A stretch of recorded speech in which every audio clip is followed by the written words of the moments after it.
Hello, good morning mga kasandi. Dito na naman tayo sa ating kusina at tayo na naman ay magluluto ng panibagong lutuin para sa araw na ito. At dahil medyo tanghali na, tayo nagmamadali na, kaya naman, huwag na natin patagalin pa, halika na at ipapakala ko na sa inyo ang aking mga ingredients sa aking bago luto. Tara! So ayan, ito na nga ang ating mga ingredients sa ating luto ngayong araw. Meron ako ditong dalawang sibuyas, nakatamtaman na laki. Meron tayong dalawang itlog. Meron ako ditong pechay bagyo. Meron ako ditong rice flour. Pamintang, ayan, black pepper powder, at syempre ang ating nor powder. Meron tayo ditong asin at ang ating pork giniling. So agad-agad natin umpisa ng ating pagluluto. Magdadagdag din pala tayo ng isang carrot, ayan, para dagdag nutrition din sa ating lutuing ulam ngayong araw. Kaya umpisa natin ang paghahanda. So hihiwain ko lamang ng maliliit itong ating pechay bagyo at din itong ating carrots para maihalo natin din sa ating pork giniling. So ayan, para sa ating pangmabilisang teknik, gagamit na tayo ng ating makinarya sa kusina para mapabilis tayo ng ating pagpipino nitong ating mga ingredients sa ating lutuin. So, para isahan lang sila.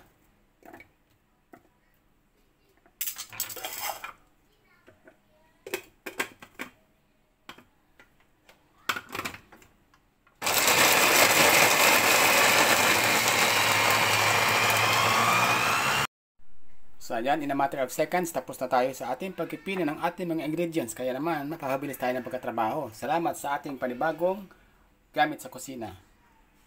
Next is, ilalagay natin ito dito sa ating pork giniling. Ihalo na natin at itong ating mga gulay na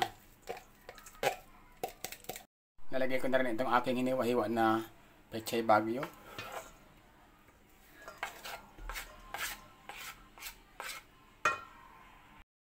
At maglalagay na rin tayo ng ating itlog.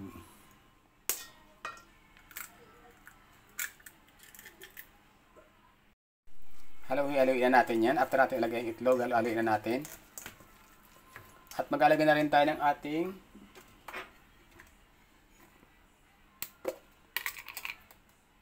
pampalasa.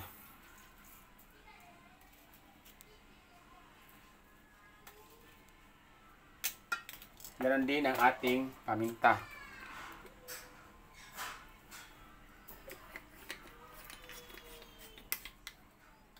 Asin.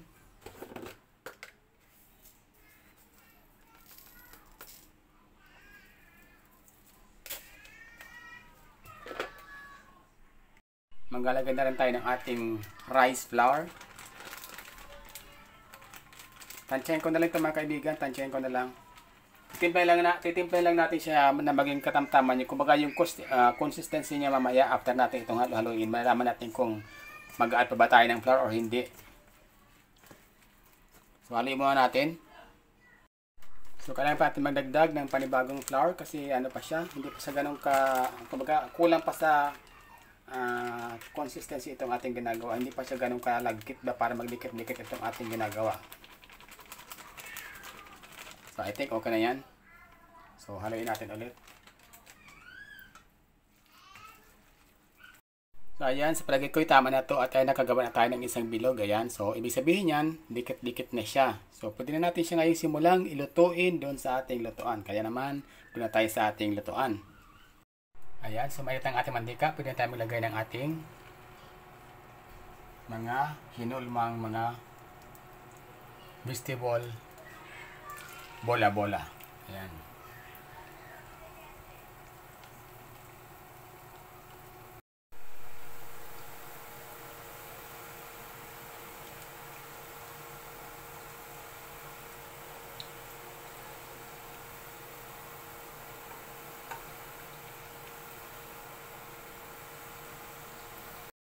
Uy mga kapatid, ito na nga siya. Naranasan mo na bang mabola? Yung binalabola ka ng jowa mo at sa una ay tuwang-tuwa ka, pero bandang huli, iiyak ka na. Hindi maganda, di ba? Pero dito sa aking bola-bola, siguradong legit ang saya. Kaya, ayan. Tikman mo na at subukan ang ganitong lutuin dahil talaga namang napakasarap niya. At ito nga pala ang ating sausawan, ano yan, sweet soy sauce at bagay na bagay sa kanya. Kaya naman mga kaibigan, talaga namang mag-enjoy naman ito ang aking mga kasama sa bahay. Kaya naman kung gusto nyo rin ang ganitong recipe, Abay, sundan mo lang ang aking ginawa dyan. At ito ang inyong magiging output. Kaya naman, ang inyong host, 100 PPH, ay hindi na magkatagal. At ako magpapaalam na.